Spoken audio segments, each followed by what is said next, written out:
Hey, welcome to the Razzle Dazzle Show, a podcast where we make connections through the lens of video games and all things pop culture. I'm your host, Jared, and our guest today is Tomas Pereyra. Tomas is a 26-year-old game designer and founder of SoulBlade Studio. He's been making games for 8 years and is currently developing SoulQuest, a fast-paced 2D hack-and-slash game of one woman's undying love and boundless grief. Set in a world inspired by Celtic mythology and the Arthurian tales, SoulQuest will release soon on Steam. Please let us know what you think about this episode somewhere on the internet, and be sure to follow us on our socials and subscribe to our YouTube channel. Links to them are down below. And with all that being said, it's Razzle Dazzle time.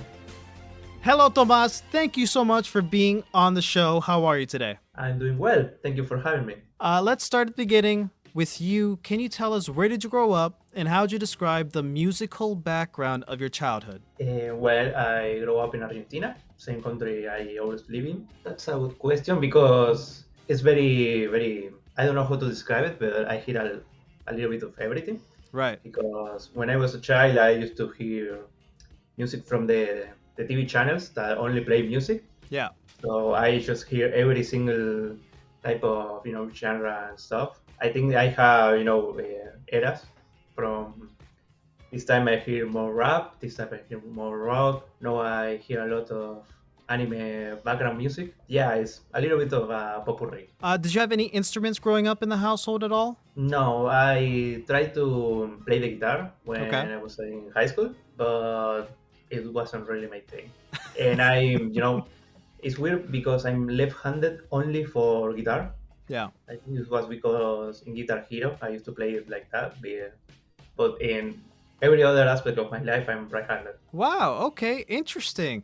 I'm a lefty in general, right? And the only thing that this is not related to music at all, but one of the only things that I am right-handed for is like using a computer, like a mouse. I don't know. It's dumb. Anyways, what kind of music were your parents playing then? I don't know. So it's something that they told me that they played to me when I was a child. It was Gorillaz, but they didn't play a lot of CD music or specific stuff. Right. When I was a child, they mostly played the radio. I wake up and there was the radio playing. Right. And like you can't remember like exactly what kind of things they were listening to on the radio? Coldplay, some Argentinian rock bands. Sure. This was also a little bit of a mix. Do you remember the first band or musician that really got your attention when you were young? Oh, I don't know, because when I started to pay attention to music, I was, very, I was in my rebellious teenager age. So I hear a lot of, some edgy rap musician, some stuff like that. Sure, right. Can you think of any? Porta is a Spanish rapper. Okay, cool, man. All right. Do you remember the first physical music you've ever owned that was yours? Your first vinyl record, your first CD, your first cassette tape? I don't think I ever buy something physical only for music. Really? I mean, I remember my parents giving me the OST from Pokemon. Sure. From the third season. Yeah, I love it. But I think there wasn't anything that I say I'm gonna buy this and it's only music. Wow. Even now, like you've never purchased anything physical. I only use YouTube Premium for the music when I'm in the gym or stuff. That's interesting. Okay. Can I ask how old you are? 26. 26. I'm 25. Interesting. Huh. Wow. I'm just thinking about like the age and like, I understand we grew up in different places, but that's just interesting. This next question requires a bit of context, so please bear with me. I'm an audio engineer and producer for an NPR and PBS station in Southwest Florida. And we have this other show called 3 Song Stories, where we tell people's biography through music, right? The guests will come in, they'll pick 3 songs that every time they listen to these songs, they immediately get transported back to a time and place that they have a significant story associated with it. It could be anything. It could be like a funny little story, an anecdote, or it could be something super important to their lives, or something like depressing or whatever, anything. I want to ask you off the top of your head, do you have one song story you're willing to share? I mean, yesterday I was hearing something somewhere only we know. I think it was called like that from Kane. It's a song that I really don't know if I hear it any time when I was a child, Yeah. but when I hear it, it makes me think of my childhood.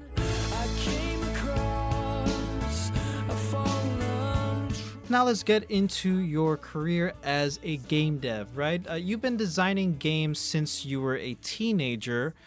Before we actually get into the game development part, do you remember like the first video game console you've ever owned? Yeah, I have it right here actually. It was you know that the NES Yep. console has some sort of ripoff called the Family game, Yeah. the Famicom. Yep. Where what I have here is a Terminator that is a ripoff of the ripoff. So I will say it's a knockoff family console. Wow. Oh my god. And you still have that. Yeah. That is funny. Do you remember what games you were playing on that? Oh, a little bit of the classic Popeye, Uh-huh. Excitebike. I don't really know the names. There was one with balloons. Oh, yeah, Balloon Fight. I think so because you were fighting trying to pop Yeah. the other one balloon. Okay, cool. Do you have a favorite kind of genre of video games then? I mean, if you asked me some years ago, I would definitely say hack and slash. I mean, it's between hack and slash and Souls-like. I Okay. really like the action games, Right. and I think those two genres, even though they are completely different in how they approach combat, I think they just love both, and I totally get what each genre tries to be and what they want to make you feel. Right. How did you get into those genres? Do you remember the first time you played those type of games? Yeah, I play Devil May Cry in the HD collection in Xbox. I didn't get to them in the PS2, and I get to play them, back to back, the three original ones, and Yeah. then Devil May Cry 4, the remake.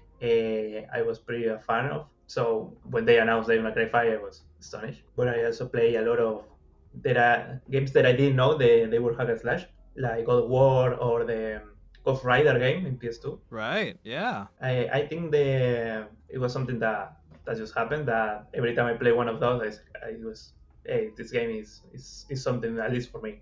Understood. So you like a lot of like high action types of games. Yeah. Gotcha. Yeah, we recently did an entire episode about the Devil May Cry series, and I played all 5 games, at least the ones that matter.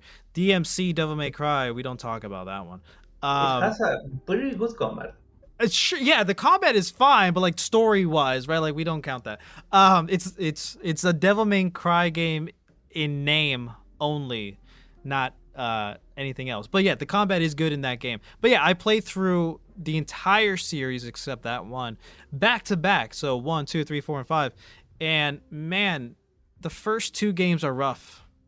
They're really rough. At least like nowadays, Devil May Cry 3 is like that's when the series really made like its identity known into like it solidified like what the tone was and how to actually like do the combat right, and then 4 and 5 just took it and ran with it, and it did great. So it was my first time playing through the Devil May Cry games actually, so like, and I had a blast. I was not expecting the tone shift from 1 and 2 to what we got for 3, 4, and 5. Did you watch the anime at all? Yeah, I am pretty big fan of the original anime. Oh yeah, I saw that too. 2006 one. Yeah, it was great, man. I mean, it was more in line with the My Cry 2, Yeah. 1 Dante, but the first time I played through the games, I heard there was an anime and I saw it, and I think it was. I hold it, I have, don't know how to say it, cariño. I don't know how to say it in English. Cariño, you like it a lot. Like Yeah, it holds a it's special place in your heart. yeah. Yeah, I getcha. What about cartoons? Did you grow up with any cartoons? Yeah, I grew up with what I think is the golden era of cartoons Yeah. because I saw some of the very old ones. Hmm.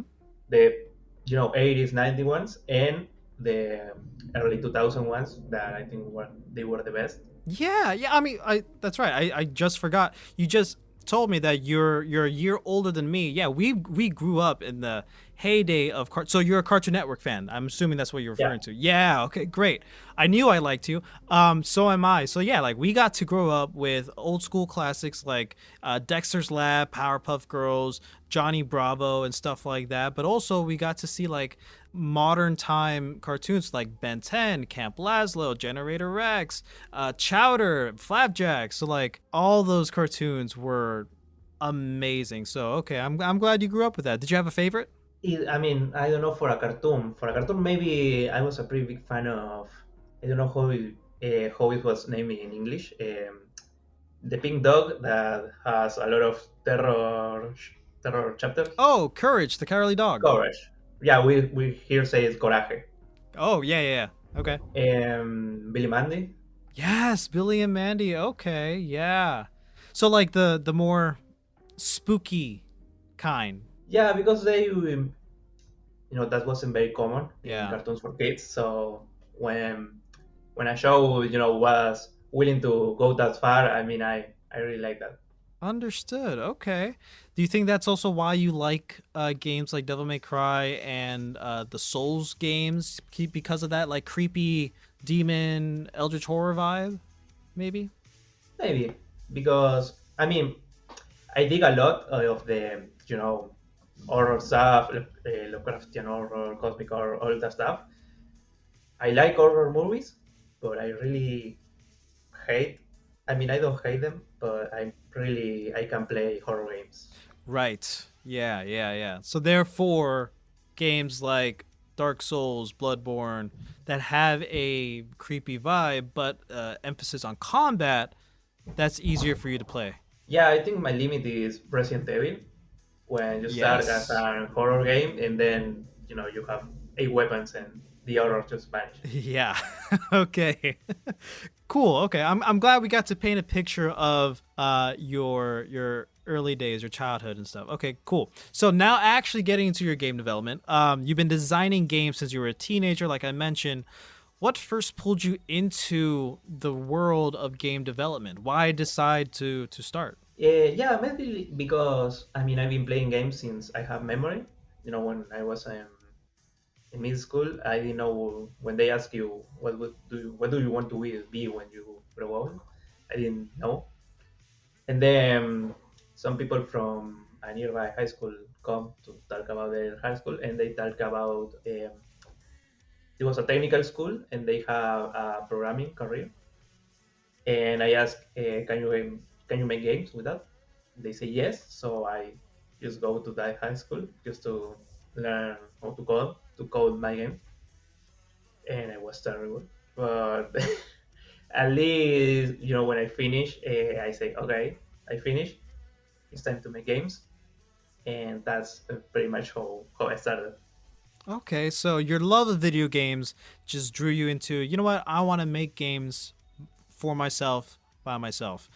Okay, understood. So, looking back, what was the first project you work on that made you feel like, yeah, this is something I still want to do. This is something I want to pursue. Yeah, it was kind of complicated at first because just as I started, I started with a mobile game, Yeah. a Dragon Ball mobile game. That the idea was just to learn how to code and publish a game at least on the Play Store. Yeah, yeah. I didn't have any expectation or anything, but when I was deciding what game will I make, I say, hey, I want I like Dragon Ball. I want to play a Dragon Ball game on my cell phone, and the ones that they were on Play Store, they were pretty shitty, at least that year. Yeah. And it looks like I did a pretty good, marketing studio there because 2 weeks later that I published the game, it went off. It was pretty viral, so it made me a pretty good income for a 2 weeks, 2 week game until Google should say, you don't know Dragon Ball and take it down. So I started with that game that it was pretty successful, but at the same time I was saying it's not my IP, it's not my characters, it's not my game. And when I decided to make a game that's mine that I can feel proud of was in 2019 that I decided to make my own game, and it was actually SoulQuest. It started development last year. So I'm assuming you founded SoulBlade Studios after that. Yeah, Gotcha. SoulBlade was founded on 2023. Yes, it was. And so already started, so solo dev, right? I'm assuming you were just solo deving SoulQuest at first? Yeah. Gotcha. So starting that by itself, SoulQuest has been with you for 6 years. What was the initial spark that started this game, like the initial inspiration for it? Every tutorial or tip that I received from other devs was to make a game in a genre that you already know, so you know what things are good for the genre or what things not. So I say, what games do I like, do I know when it comes to me that I should make a hack and slash game? And then I say, well, what is the best hack and slash game? Well, it's Devil May Cry. And then the engine I'm using is Game Maker Studio, really good for 2D games. So I say, well, I have to make Devil May Cry, but in 2D. That's how the idea started up. Yeah, and that's something that really popped out to me as a recent Devil May Cry fan, right? And obviously, I can only assume how difficult it can be to take a hack and slash genre and make it 2D, right? Because we have so many great hack and slash games already: Devil May Cry, Bayonetta, Nier Automata, right? I also recently played that too, which is cool.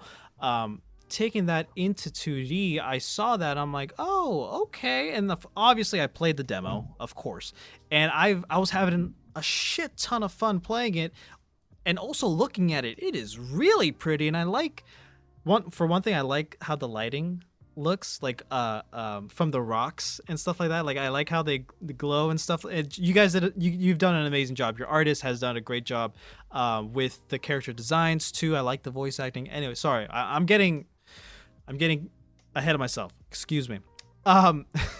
Taking a genre from 3D to 2D, generally that's 3D to 2D.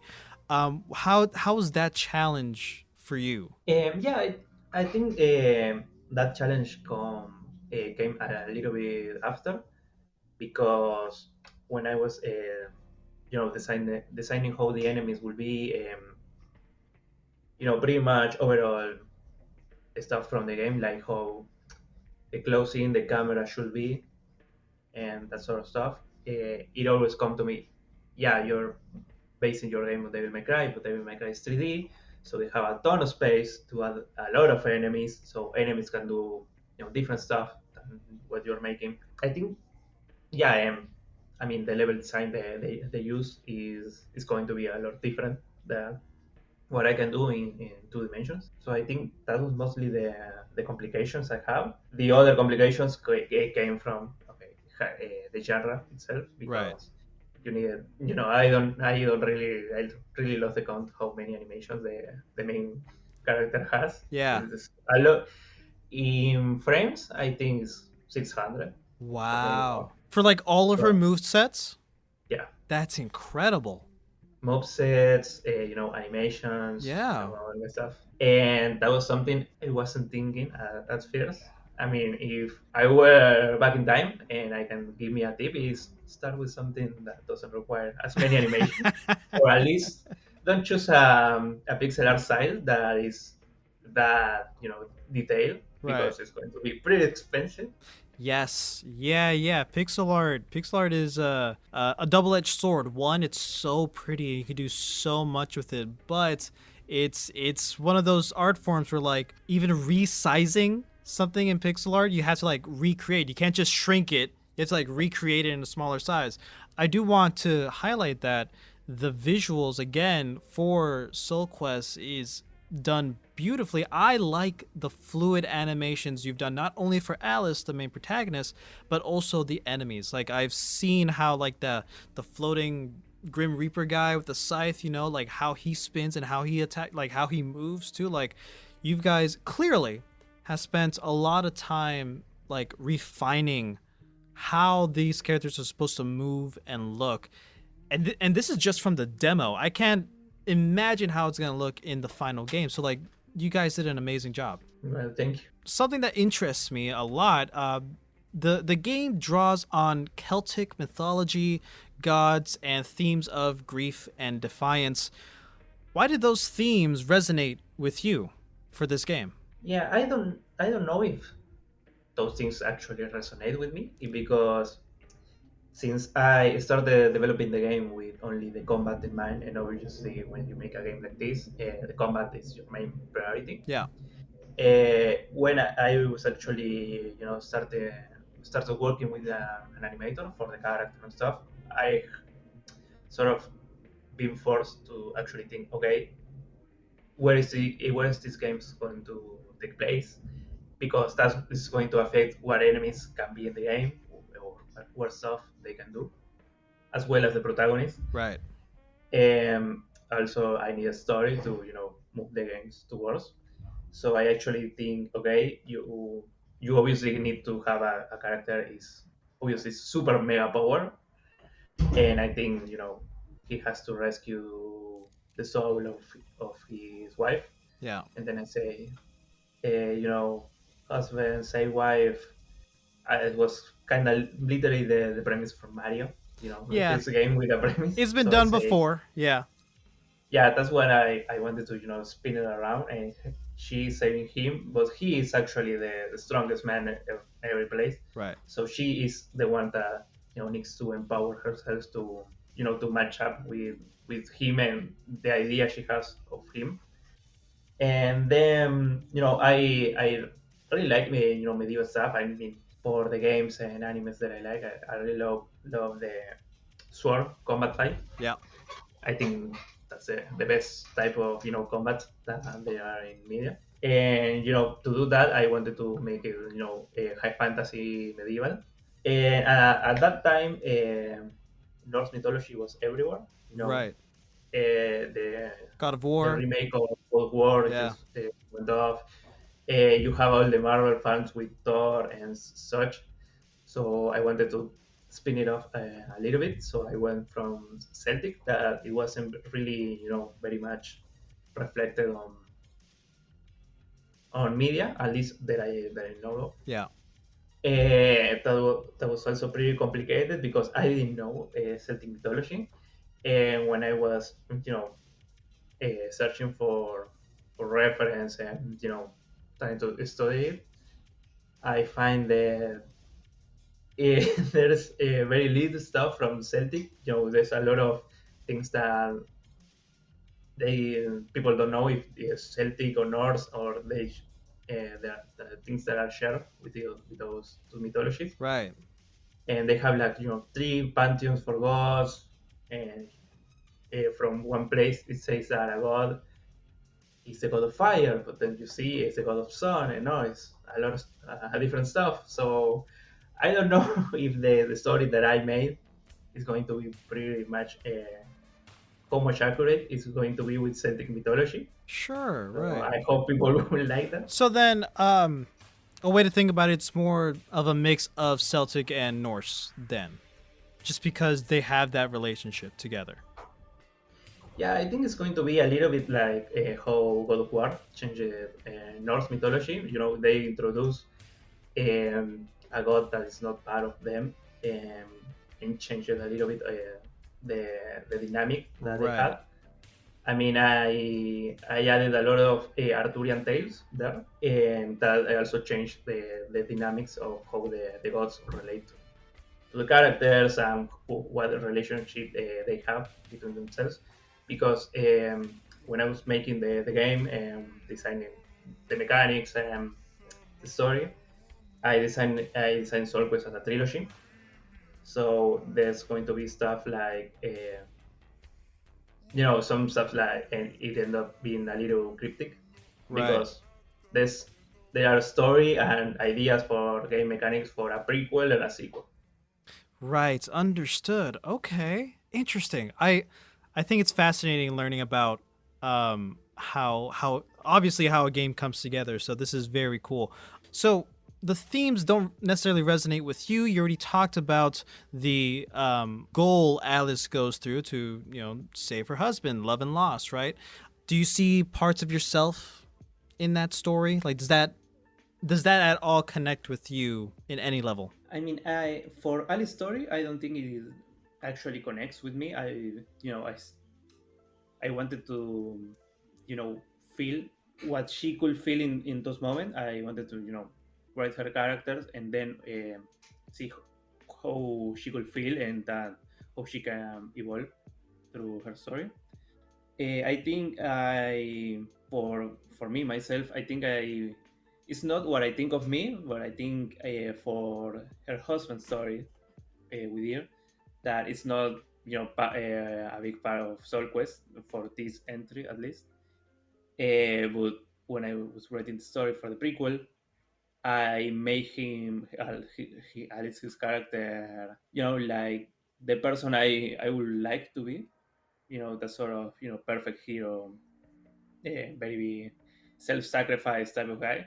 I think that's the place when I don't see myself reflected, but I can see what my idea of my ideal of myself could be. Understood. Okay. So how do you balance the scope and ambition, especially on a long-running project? Like you said, you've been making this game for almost a decade. I'm sure there's a lot of like things that have changed over the years. How do you balance all that stuff? Yeah, well, after so many years, a pretty big setback from the for the game was when the artists that work on the first enemies and a lot of the initial animation for the main character left is for another project. Right. In that moment, I think it was the end of 2021. Mm-hmm. The development of the game stayed a lot. So then, because I couldn't, prototype more mobs or enemies because the game relies a lot of the feels that every animation gives you. I started to, start thinking of new mechanics or stuff that I could add to the game. And pretty much, at least at first, I have to code stuff because of my programmer, quality. Because I wanted to make, like at first I was thinking, what if SoulQuest is a Metroidvania, or every biome of the game is a small Metroidvania map. But then when I was implementing the map, I couldn't, make it implemented in a way that it was nice or very visually looking that looked good. Sure. So I cut that, and then I say I play. I don't know if you play Flim, Son of Crimson. It's a 2D pixel art game Right. that also have a lot of hype in that moment. That it has it's mission based, but you have a pretty big overworld. That's it has an excellent pixel art, and there's some stuff that you can make in the game in the level that can unlock you alternative branch path. I wanted to make something like that, but I say, okay, I will need a pretty big, pretty detailed pixel art piece. So it will cost me a lot of money, so Right. I have to cut it off. I think I for this game I didn't have to be only the designer and programmer. I also have to be the producer. Yeah. So every I learned that everything I wanted to add to the game or everything I was thinking of having in the game, it has to come from the questions: can I make it, and how much it's gonna cost? So I think that's two questions is what made me determine the scope for the game. That was also why I divided the idea of the entire story for Soul Quest in three different games. Right. Okay. Gotcha. So just so I can be clear and just to clarify, currently this is your solo project. I mean, I don't think I can keep calling it solo Okay. because I have a lot of commissioned artists that work on the game, Right. and a musician. I hire voice actors and stuff. I mean, I'm the only member of SoulBlade. O sea, is I guess that's what I'm asking, right? Like if this so the term solo dev is like for me still um there's no like hard definition, right? Like I interview devs, indie devs all the time, and the size of their teams range from 1 to 2 people to like 5 to maybe 12, right? And that's not including people who they commission outside of the studio. So I guess to you answered my question. What I'm asking is, how many members are in SoulBlade? Technically, it's just you, but you outsource and you commission and you bring on these other people to help make the game. Yeah. Okay, Exactly. gotcha. I just wanted to be clear about that. I didn't want to be mistaken about that. Okay, cool. So that's also another like thing to highlight, right? That's also something that's very prominent. Of like, this is your project, this is your baby, and you've been putting over half a decade of your life within this game, your blood, sweat, and tears, and with just the demo out at this moment of recording, right? So hopefully by the time this episode comes out, your game is released as well, or is about to release. At the moment of this recording, your demo is out, and from the hours I have played this game, regardless of what difficulty I set it to, it kicks my ass, right? And that's kind of like the point, right? Like, so it's one of these hack and slashes where like you have to learn the mechanics, you have to learn the combos, you have to get good, right? But like, it's not one of those games. It's not like a Dark Souls game where it just beats your ass all the time. No, it feels doable. It's just up to you. I like, obviously, the inspiration of Devil May Cry, and that's something I'm not going to shut up about because it's just something that I love so much implemented in this 2D space. I like that you have the combo meter. I like that there is a reason to have that combo meter, right? For more of the currency and more health, more all that stuff. I like seeing the upgrades, right? Like, there's the first upgrade you can get is like the stinger, right? And that's so cool. It's so fun. I like that there's I like, first of all, not enough games do this, and I'm so glad yours does. You can pet both the cat and the dog. Both of them. You don't have to pick between one or the other. You can do both. So congrats on that. What immediately caught my attention was when I saw this game, like scrolling through Twitter, was at first the fluidity of the pixel art.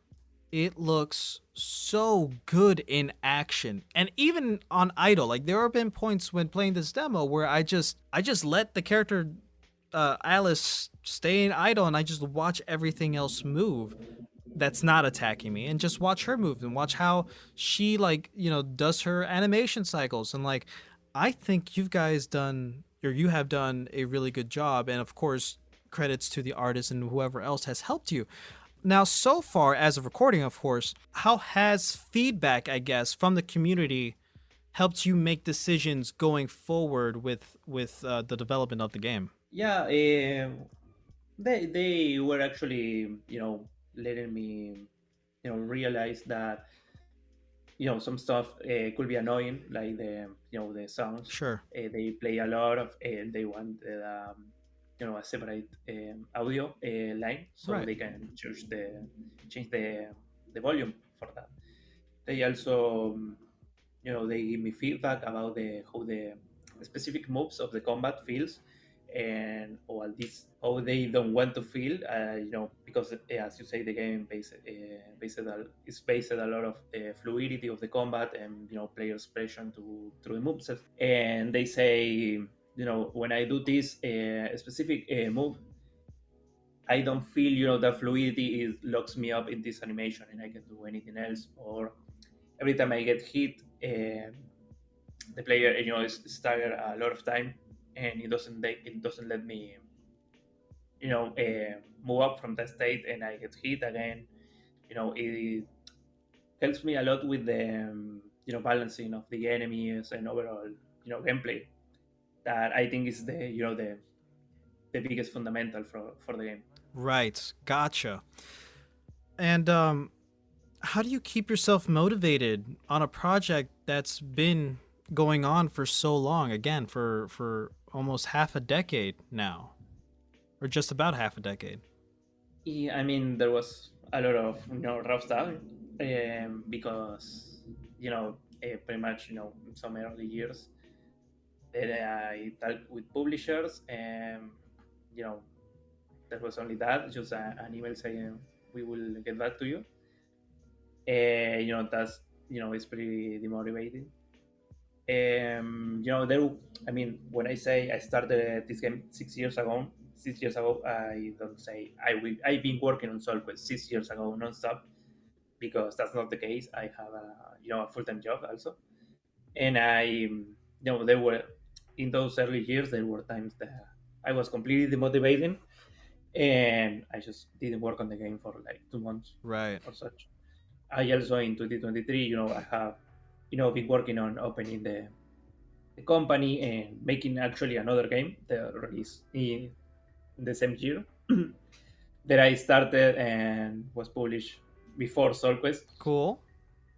And I think when I was a free dev, just doing stuff in his house, doing something like this, working on another project, and every time you get pretty burn out from a project, jump to the other one. It was pretty good to me. I think the thing that switch helps helped me a lot with clearing my mind when working on the game, because when you work on a game as big as this, there's actually a ton of tasks that you have to do, and I'm doing task 1, but I'm thinking of task 12, and I don't know what to do now. It was a lot of mental fog in that moment. Right. I created a Trello page, and I have a column for every day of the week.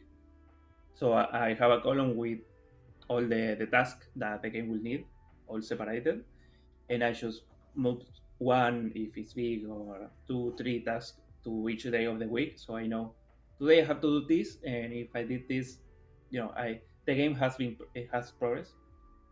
So I have already that motivation of, hey, the task list is shrinking down, and I did some progress. That helped me a lot with aligning myself for the development, and for myself as a motivation too.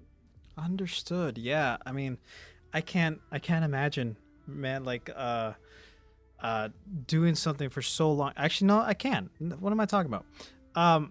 This show by itself, it has been going on for 6 years now, and I started this show with, this is my baby. I started this with a group of friends, and now like it's evolved over time, and like within that time, like things have changed constantly, and I feel like the quality has improved, but I do understand the mentality of, as long as you get 1% of progress done, that's still progress being made, right? And that's how I feel like with work, with this show, with like video games, because even 1% of progress is still something to celebrate, because you're just one step closer to getting the final thing done. So big kudos to you, since like the launch is right around the corner, right? And when SoulQuest launches, what's the feeling or reaction you most want players to walk away with? I mean, I would love players to just have a good experience. I mean, I don't think that SoulQuest is going to be their favorite game of all time. Sure. But I mean, I wanted to have a good time, and it's the game, as Devil May Cry, is designed with a lot of replayability in mind. You're not going to be able to unlock all the moveset on your first playthrough, Right. and after you complete the game, you're going to unlock a lot of new game modes. So I mean, I wanted to make a game that players would like to replay, and also it's a game that is going to be worth it to keep playing, to keep getting better at it, and maybe make some YouTube combo videos like they do with Devil May Cry and Bayonetta. Right. Yeah. Understood. I honestly can't wait to play this game. Like I said, like this game instantly caught my attention because of what I mentioned already, and also like I like to take the time and really explore like the game's mechanics, especially when there is a combo system, when there's like light and heavy attacks, you can like do super sick combos, especially aerial combos. That's another thing, right? Like that's another thing that separates this within the hack and slash genre of like there is a big emphasis on aerial combat, not just doing stuff on the ground, which is super freaking cool. And I'm like so excited to dig even deeper into this system. So I'm very much excited to see SoulQuest launch hopefully soon, as of the release of this episode. Before we end this, let's get into the speed round where I'm going to ask you a bunch of silly random questions and we're going to see how you do. You ready? Okay. All right. If you were the final boss in a video game, what would your title be? The designer. What kind of boss theme music would you have? And you can choose any song from anywhere. I mean, I like when the boss has a pretty badass play music. Yeah. But I mean, I like it more. I don't know if you saw Solo Leveling. I have But not I like seen it. the- No, I've only seen a few episodes. I've seen like the first 3 episodes, I think. Yeah, well, there's a specific chapter that when the main character do something, a music team plays along. And in the other season, when an enemy does something similar, the same song starts sounding, but a little bit darker. Yeah. I mean, I would like to, play a song that is related to the main hero, but in a twisted kind of way. Oh, okay. Oh, that's so cool. I like that so much. Okay, cool. If you were a superhero, what would your name be and what powers would you have? I mean, I like the idea of creating swords at will, Yeah. like in Fate. Yeah. I mean, I like that idea. That's an idea that happens in SoulQuest. I don't know for a name, because I mean, when it's Japanese stuff, you just hear the hero's name and it already sounds incredible. Right. But I wouldn't use my own name. Right. The Sword Summoner or something like that. If you can live in the world of your favorite childhood show, movie, or video game, which one would it be and why? Dragon Ball, absolutely. Which character from your childhood favorite show, movie, or game would you most like to have as a friend in real life? I would like to say Dante. Dante. Do you like strawberry sundaes? Actually, I'm not very a strawberry fan. Yeah. I mean, but I could eat pizza with him every time. Fair enough. If you could attend any fictional event, for example, the Ewok celebration in Star Wars Return of the Jedi, which one would it be and why? I would say one of the tournaments from Dragon Ball, the original. Yo. Because in those days, they didn't destroy the entire world every time they wanted to fight. So it was most safe for me. Understood. That's a great answer. What would your 14-year-old self think of who you are today? I mean, he will love the idea that I'm being paid for making games.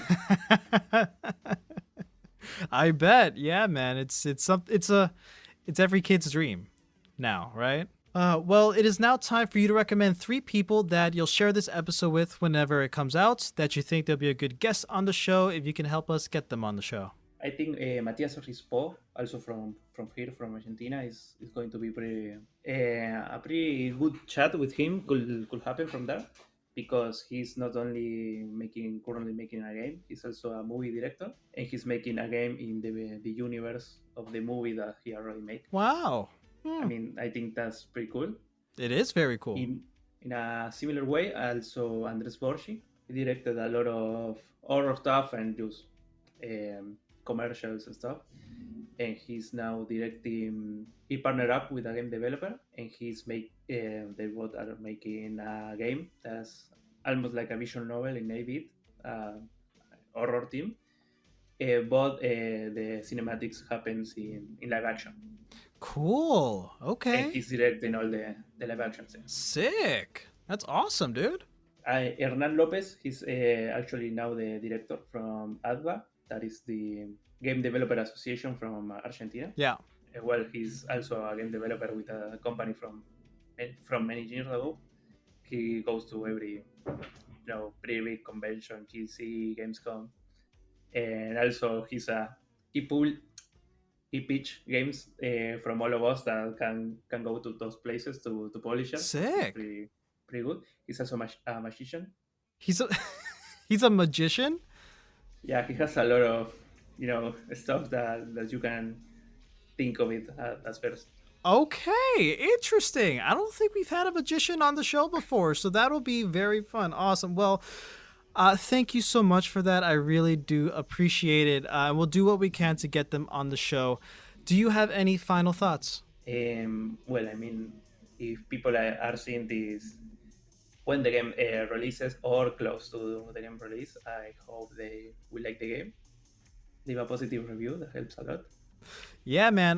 Like I said, I really cannot wait for this because I've been itching for something to like, just pick up and play and like just whack some fools for a while, like I've been getting into that genre a bit more. Like I said, I played Devil May Cry, I played Nier Automata. Like I want to find like another hack and slash type of game that's not like this giant RPG or something like that, so like something more contained like SoulQuest. I think that's exactly up my alley and I can't wait. So definitely we will do our best to promote it as much as possible. We'll leave links to the Steam page and all that stuff in the description of this episode.